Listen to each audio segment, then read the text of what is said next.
So, when you look at battery projects that succeed and those that struggle, what's the clearest separator between them? Well, when I look at projects that don't meet the mark, often what I see is that the project is run on hope.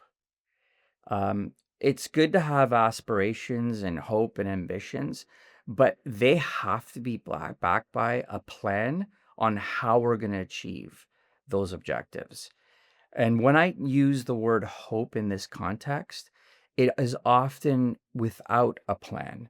It's often without the method and the rigor that's needed to achieve those objectives. People are literally just hoping that it comes together. And you can't scream loud enough and you can't force people hard enough to achieve a hopeful outcome, especially these projects, which rely on tens of thousands of assumptions, millions of things coming together. It's far too complex to rely on hope. If I contrast to the successful projects, what I see as a key differentiator is people that approach that complexity with respect.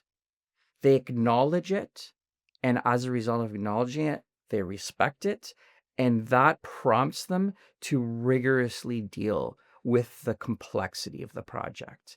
With a comprehensive team, a set of players that have expertise across the entire design, including those niche things that'll often catch you on projects, and having that respect for the complexity, I see a lot of successful outcomes coming out of that type of, recipe.